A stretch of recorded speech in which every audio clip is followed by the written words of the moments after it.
Even without much serious action, this chapter presents us with plenty of insightful moments, which not only give us useful updates on the many different locations within Onigashima, but also a deeper insight into the characters and their personalities, as well as the nature of different groups that distinguish them from each other.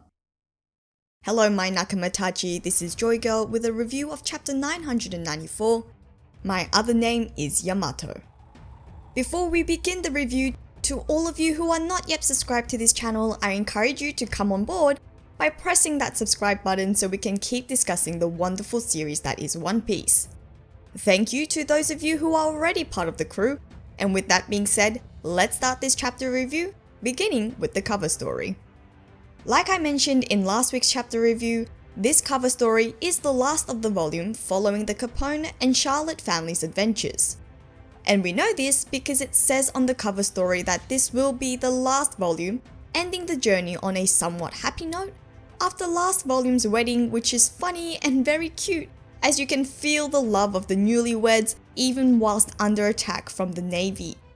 It does beg some questions as to why Oda finished the story here, however. Where is the family going? The Capone family is part of the unresolved Whole Cake Island issue along with the Straw Hats and the Germa 66. So ending their journey here as they escape the Marines to an unknown destination raises questions for me as to whether they are all headed to the same place, perhaps in a fateful reunion with Big Mom after all. Just as the cover story finishes, I am now more interested in their story, but in saying that, I'm also glad that we will be getting a new focus soon. Let me know whose story you would like to see. Personally, I would like an update on the Germa 66 because they were a very interesting group that I would be very keen to see more of, even if it's only in the form of a cover story. On to the chapter itself. Oda maintains his trend of balancing the action with developments, where after the last couple of chapters which gave us lots of nail-biting action, this chapter follows the same characters or groups that were featured last week to give us an update on their situation. And starting the review with Yamato, whose development in this chapter is what the chapter is named after. Oda again helps us by giving us the name of the locations inside the castle, so we know that Yamato, along with Momonosuke and Shinobu, are facing Sasaki's armored corpse at the right brain tower inside the dome. Poor Shinobu, after the last chapter's assault, is all battered and no longer able to protect Momonosuke herself. Shinobu having to take a leap of faith and ask Yamato for help is quite a meaningful moment that showcases her abandoning her pride in order to ensure Momo's safety.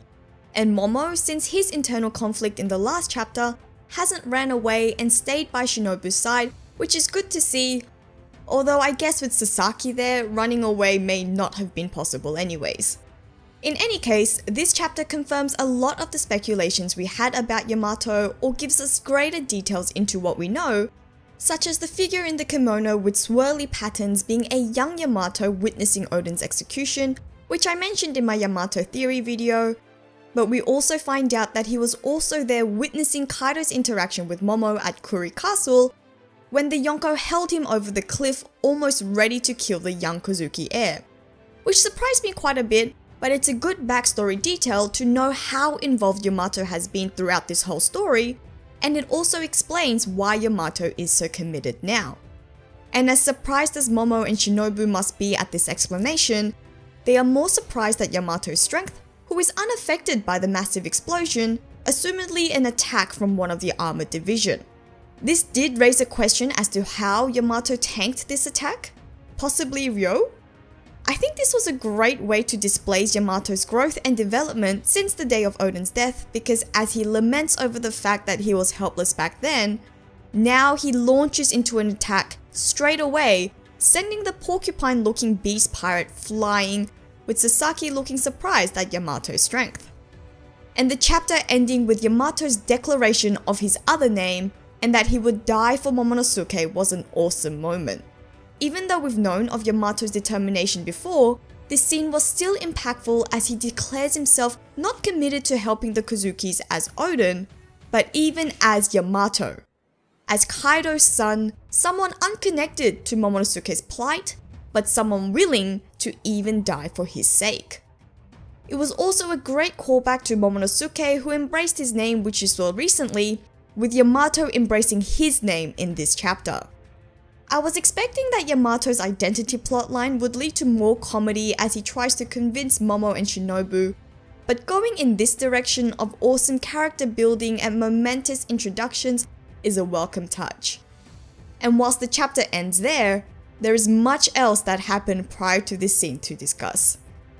Another meaningful moment that gave us insight into the different characters and groups is the showdown between the samurais and the beast pirates, both groups suffering from Queen's Ice Oni. I'm still not sure on how the Ice Oni spreads, but it's seeming more likely that it's just a simple touch that will result in contagion, which in turn causes the infected beasts to bite other people. More illuminating than this, I thought was the nature of the different groups who are involved here.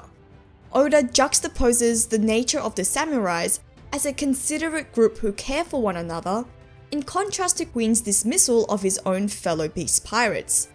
Whilst the samurai Omasa is willing to kill himself after being infected to ensure he won't spread it to the other samurais, Queen easily sacrifices his own without much thought, in fact, quite willfully throwing away their lives if it means his enemies will be affected too. This difference in mentality is quite clear when the samurai's leader Hyogoro forbids Omasa from ending his own life, vowing to do the deed himself if necessary, to emphasize that life is not something that should be so easily toyed with. But for Queen, it's clearly a game as he throws the antidote to Apu and literally starts a game of freeze tag where if Apu manages to run away for an hour, those infected will die as a result of the plague. Even just the casual way that Queen just throws the vial of the only antibodies that exist really gave me a feel for his personality and the stark contrast to the Alliance, its members who have staked their lives to the cause, not because of any casual dismissal of the importance of their lives, but because of how important this cause means to them. And this nature of the different groups became even clearer as the Straw Hats join in on the fight to steal the antibodies, none of the Mugiwara themselves infected, but committed to saving the Alliance. Whereas on the opposing side, we see Hote, who despite being repulsed by Queen's actions and attitude, easily joins in on the game to thwart the samurai and the Alliance's chance of recovering. I am still expecting Hote and the Mimawari Gumi to switch sides once again, this time to help the Alliance, and after seeing this in this chapter, I'm expecting that they do some repenting or some other redeeming action. Apu, on the other hand, may be more inclined to turn against the Beast Pirates after Queen's shenanigans, which will be an interesting development. On another note, it's great to see some of our other Straw Hat members who haven't received much of a focus in recent chapters. There is also a time limit now of 1 hour placed on this affair, which is always great in amping up the tension and intensity of their tasks, which we have seen in previous arcs such as the bomb in Alabasta, the birdcage in Dressrosa, and most recently, baking the wedding cake on Whole Cake Island. Considering this setup, I'm hoping we get to see more of Chopper, Robert and Brook, even though it seems like it is Zoro chasing Apu. I think there could be a great focus on Chopper working on an antidote and his fury at Queen who uses viruses and biological weapons similar to his anger back in Punk Hazard. Robin's already had a bit of a piece of the action when she rolled Big Mom to a crash, which was a delight, but I'll be keen to see more of her. And Brook's inclusion in this scene is more than needed because I think he has had the least focus recently, so it does leave questions for Brook's character arc in Wano. Maybe a rematch against Big Mom? Just kidding. I don't know. Maybe. Speaking of which, we've seen in recent chapters lots of little seeming setups for fights that haven't actually paid off and ended up being minor skirmishes. I hope this isn't the same with what seems to be the setup for a fight against Apu. I mean, I do think that this one will be different as there's a clear objective of acquiring the antidote, and so a real battle will be needed. And so this, coupled with the possibility of some other Straw Hats joining the fight, I can't wait. Moving on to the first level of the castle, where Luffy, Sanji and Jinbei have advanced to since the last chapter. So it really seems like by chapter 999, Luffy will reach the rooftop provided he moves at the same pace of 1 floor each chapter. The way it's being built up, we are following Luffy in his quest to reach the rooftop, and maybe that will actually be the satisfaction that we receive in the Millennial chapter. The way I see this playing out is that he will witness the defeat of the Scabbards in chapter 999, so that in chapter 1000, we may see Luffy reach Kaido and land an attack of his own. But as for this chapter itself, I really appreciated the comedy that surrounded Luffy and his group. It was a nice injection of some lightheartedness in what was otherwise a quite heavy chapter. Sanji being mad about the beast pirates not recognizing him as Blackleg made me giggle. But apart from being funny, I think this is pointing to future developments, perhaps after Wano, where Sanji will be a recognizable figure. This seems especially true considering how easily he took care of the headliners along with Jinbei, which I might add was an awesome panel featuring the two side by side, Sanji with his classic kick and Jinbei with his trademark fist. It was just a really well composed panel that I actually wish was bigger. We also got some nice comedy with the headliners as more Smile, Zou and Devil Fruit users who have interesting but quite unfortunate spawning methods. Last chapter we saw a gorilla coming out of someone's fist, and in this chapter we get even weirder designs of headliner Hamlet, whose backside spawns a giraffe as his whole human body hangs in the air, and Fortrix, whose head is attached to a chicken butt, making him the butt of Oda's joke. Their quirky designs made me laugh because they look like bootleg Kaku and Tamago in their Zoan forms. And I would have loved if we saw more interaction between Luffy and these weird headliners. Maybe something like Luffy asking Fortrix how he poops, reminiscent of when he asked Brook the same question. Nevertheless, these Smile Fruit users are always a great injection to the chapters that display Oda's unique style without it impacting the story in a serious way, because I don't think I could take a full fight against one of these headliners seriously, so I really appreciate the short and quick inclusion of these quirky characters who are dealt with swiftly just to add to my enjoyment of the chapter. Apart from this scene, the chapter from its beginning had a quite serious and heavy mood.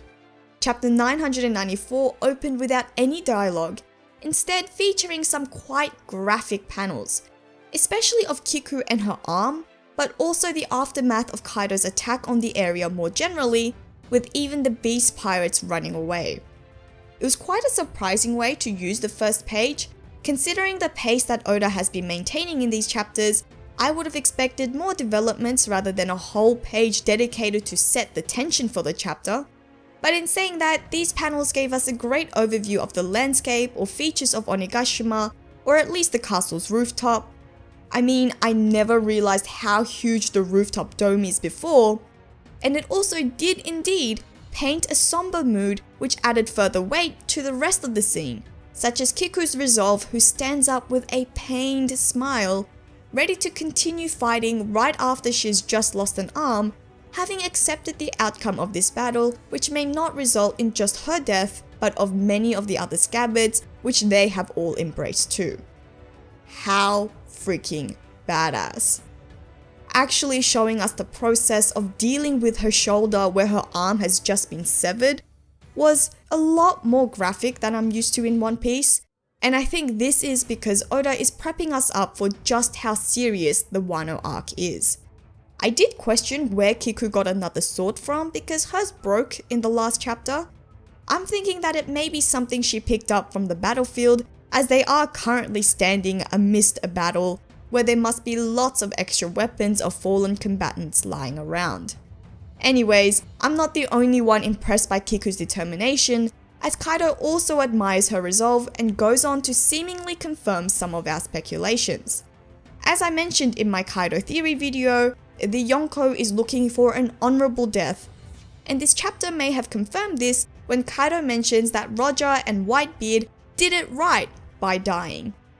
I assume he means they died honorably, because he doesn't mention his former captain Rox, so is this an implication that Rox died dishonorably?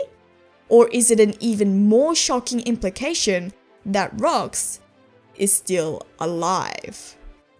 It was also really interesting to see Kaido's trait of reverting back to his human form whenever he plans on getting serious. We saw this with Luffy and we see this again in this chapter. So it seems like he's more powerful in his human rather than Zoan form, or maybe there is some other reason why he prefers being human when fighting seriously.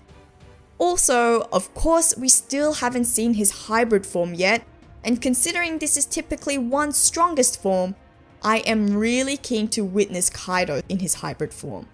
Though I should mention, I also love the panel of Kaido in his human form. Just looking so fearsome and large as he's shown from a low angle, giving us a feel for this overwhelmingly powerful character. It was also again another circular structure that Oda employed as he has in his recent chapters, with this chapter ending with a similarly awesome panel of Yamato from a low angle, also looking large, looming over to portray his formidable strength. But back to Kaido, what I found most interesting is that Kaido keeps mentioning things about the samurais, particularly their formidability and impressive nature, but Zoro is not around. In fact, with this chapter's development, Zoro is getting further and further away from Kaido as he is now chasing a poo. Zoro and Kaido have never had a scene that connects the two. Even at the beginning of the arc, when Kaido blew a bolo breath at the Straw Hats, leading to Luffy's face down with the Yonko, Zoro was not present. So I believe that this is intended to build up to a Zoro and Kaido scene, and it seems like Oda is keeping this epic moment in the works, which we will surely see at another point. But of course, we will just have to wait to find out, and in this case, there will be a break next week. Overall, this chapter was a solid chapter that I think was just truly great in not giving us just an update, but to further the characters' developments or of the different groups. In classic One Piece style, there was meaningful heart, welcomed comedy, and also some action. And of course, there are more questions raised that leaves me super excited for the next chapter. And with that brings us to the end of this chapter review. Please let me know of what you thought of the chapter by leaving a comment below. Please also like, share and subscribe if you enjoyed today's video. This is JoyGirl, and I'll see you again soon.